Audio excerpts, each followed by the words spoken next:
New generations, where are you going, kiddo? I'm going out, Sadie replied. I have that project, didn't you do that last night? It's for 2 weeks, I'm only on night 3, the neighborhood won't thank you for your troubles. Garbage grows in this part of town, pick some up and more just pops up in its place. Sadie lifted an eyebrow, it must come from somewhere. It's people who make garbage. Well, aren't you smart for a 10-year-old? She smirked. You'd think my big sister would know more. Sadie grinned back. Sadie pulled on her coat, picked up the empty grocery bag and looked at her sister. Anything else? I'd like to get this done with. Be home before Mom. You aren't really supposed to be out on your own. Sadie rolled her eyes and she closed the door. When has anyone really cared what I do? Sadie walked out on the small porch of their apartment and climbed over the railing, her feet thumped as they landed on the tall grass. She approached the sidewalk and scanned the gray and brown land, investigating for speckled collections of colors. Small apartment buildings and trailers squished in next to each other, tall grass and boarded-up holes lined the street along with the tiny green, blue, red, and yellow dots of litter. Yesterday she found a treasure of a pile and filled up her bag in 10 minutes. It didn't look like today would be as lucky. Picking a direction, she turned left and walked up the road, picking up the small colorful bits along the way, a crisp taste in the air. Snow all melted, the unkempt grass was still brown from an eternity in a frozen darkness. Slowly she added more collections to her bag as she went. Sadie decided to head back at the end of the long road, so she crossed and returned to scanning the ground as she walked. Standing up straight after crouching to pick up several water bottles, a flurry of movement caught her attention. A blur of brown hair and a blue curtain swung back into place. Sadie slowly placed the bottle in her bag as she watched the window. The curtain swayed until coming to a rest. Several more minutes passed before Sadie continued. The observer obviously not risking a return, she made it back to her place and looked over the section of the street she had covered and smiled. You noticed the sidewalk and yards more when the garbage wasn't covering them.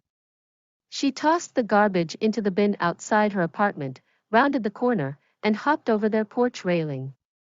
Just 7 more nights of this, then she can go back to her reading and video games. Mom kept pushing her to do her studies and get high grades.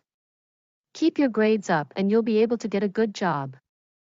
Well, Mom, not sure if garbage cleaning is what you meant, but I'm doing my homework at least. Sadie closed the porch door and squinted her eyes, brows furrowed at the dark gray sky. She pulled up the hood of her purple raincoat as the wind whipped her hair against her face. Tucking the loose ends under the hood, Sadie bent her head down and made her way back out to the sidewalk. She scanned the road she had cleaned up yesterday and her heart fell. Her face melted down as her eyes roved over what was now once again covered in colorful sprinkles, tumbling in the wind. Her eyes narrowed at all the small items tossing around. You stupid garbage. I cleaned this road, you can't take it back that quick.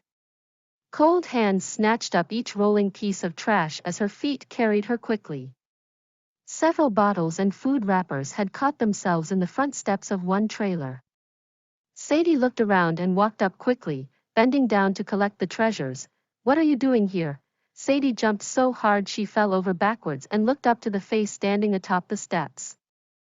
The woman had frizzled hair and narrowed eyes. I'm picking up garbage, bull. Kids don't pick up garbage, they steal stuff. Sadie blinked several times, held up her bag and opened it for the woman to see. The woman's small eyes narrowed even further as she looked Sadie over. It's a school project. The wind blew some up here. Well, get on out. I won't have kids snooping around my place. Sadie scrambled up and ran back to the sidewalk, heart fluttering in her chest. Slam. Sadie jerked her head back to the house. A pair of eyes watched her from the window, a blue curtain behind her. The 2 girls locked eyes, still as statues. Sadie could see that Jess's round hazel eyes were a bit red.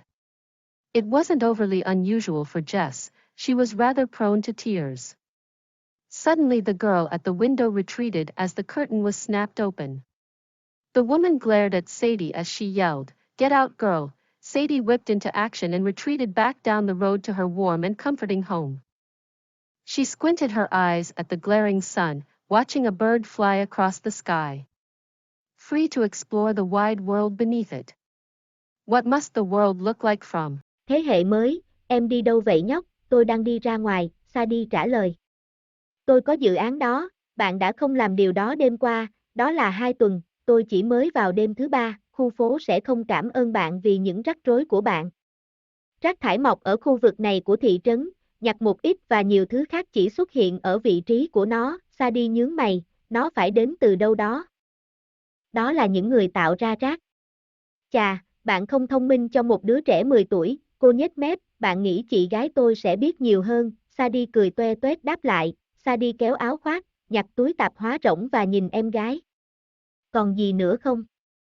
Tôi muốn hoàn thành việc này, hãy về nhà trước mẹ, bạn không thực sự nên ra ngoài một mình, Sadie đảo mắt và cô ấy đóng cửa lại. Có khi nào ai đó thực sự quan tâm đến những gì tôi làm không? Sadie bước ra hiên nhỏ trong căn hộ của họ và trèo qua lan can, chân cô đập thình thịch khi họ đáp xuống bãi cỏ cao. Cô đến gần vỉa hè và quét qua vùng đất xám và nâu để tìm những bộ sưu tập màu sắc lốm đốm. Các tòa nhà chung cư nhỏ và xe kéo nằm cạnh nhau, cỏ cao và các lỗ xếp thành hàng dọc con phố cùng với những chấm nhỏ màu xanh lá cây.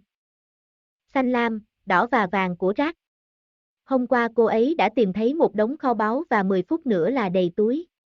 Có vẻ như hôm nay sẽ không may mắn như vậy, chọn một hướng đi, cô rẽ trái và đi lên con đường nhặt những mảnh nhỏ đầy màu sắc dọc đường, một hương vị giòn tan trong không khí. Tuyết tan hết, đám cỏ nhếch nhác vẫn còn màu nâu từ cõi vĩnh hằng chìm trong bóng tối băng giá. Từ từ, cô ấy thêm nhiều bộ sưu tập vào túi của mình khi cô ấy đi.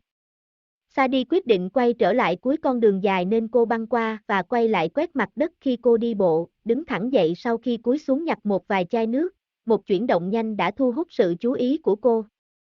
Một mái tóc nâu mờ và một tấm rèm xanh lam quay trở lại vị trí cũ. Sadie từ từ đặt chai vào túi khi cô nhìn ra cửa sổ. Bức màn đung đưa cho đến khi dừng lại. Vài phút nữa trôi qua trước khi Sadie tiếp tục, người quan sát rõ ràng không mạo hiểm quay lại, cô quay lại chỗ cũ và nhìn qua đoạn đường mình đã che và mỉm cười.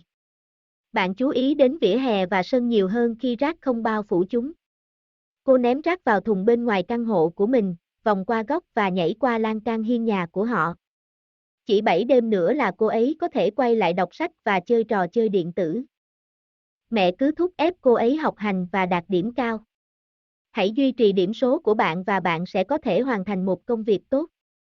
Mẹ ơi, không chắc mẹ có muốn dọn rác không nhưng ít nhất con cũng đang làm bài tập về nhà. Sadie đóng cửa hiên và nheo mắt, lông mày nhíu lại nhìn bầu trời xám đen. Cô kéo mũ áo mưa màu tím lên khi gió hất tóc vào mặt. Nhét hai đầu lỏng lẻo dưới chiếc mũ trùm đầu. Sadie cúi đầu xuống và lùi ra phía sau để đi bộ.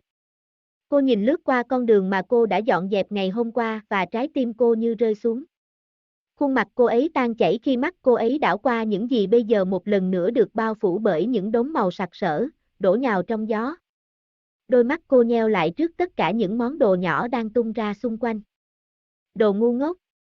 Tôi đã làm sạch con đường này. Bạn không thể lấy lại nhanh như vậy, đôi bàn tay lạnh ngắt nhặt từng mảnh rác lăn lóc khi đôi chân cõng cô thật nhanh. Một số chai và giấy gói thực phẩm đã mắc vào các bậc thang phía trước của một xe kéo. Sadie nhìn quanh rồi bước nhanh lên, cúi xuống nhặt bảo bối, cậu đang làm gì ở đây? Sadie nhảy rất mạnh, cô ngã nhào về phía sau và nhìn lên khuôn mặt đang đứng trên bậc thềm. Người phụ nữ có mái tóc xoăn rối và đôi mắt híp lại, tôi đang nhặt rác, bò đực. Trẻ em không nhặt rác, chúng ăn cắp đồ, Sadie chớp mắt nhiều lần, giơ túi lên và mở nó ra cho người phụ nữ xem, đôi mắt nhỏ của người phụ nữ càng nheo lại khi cô ấy nhìn Sadie, đó là một dự án trường học. Ở đây có gió thổi vài cái, chà, ra ngoài. Tôi sẽ không có trẻ em rình mò xung quanh chỗ của tôi.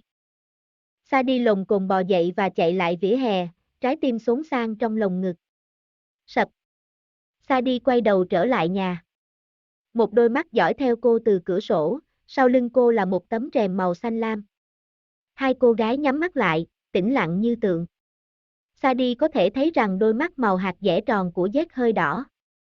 Đó không phải là điều quá bất thường đối với Jet, cô ấy khá dễ rơi nước mắt. Đột nhiên cô gái bên cửa sổ lùi lại khi tấm rèm được kéo ra. Người phụ nữ trừng mắt nhìn Sadie khi cô ấy hét lên, ra ngoài cô gái. Sadie bắt đầu hành động và rút lui trên con đường trở về ngôi nhà ấm áp và thoải mái của mình. Cô nheo mắt nhìn mặt trời chói chang, nhìn một con chim bay ngang trời. Tự do khám phá thế giới rộng lớn bên dưới nó. Thế giới trông như thế nào từ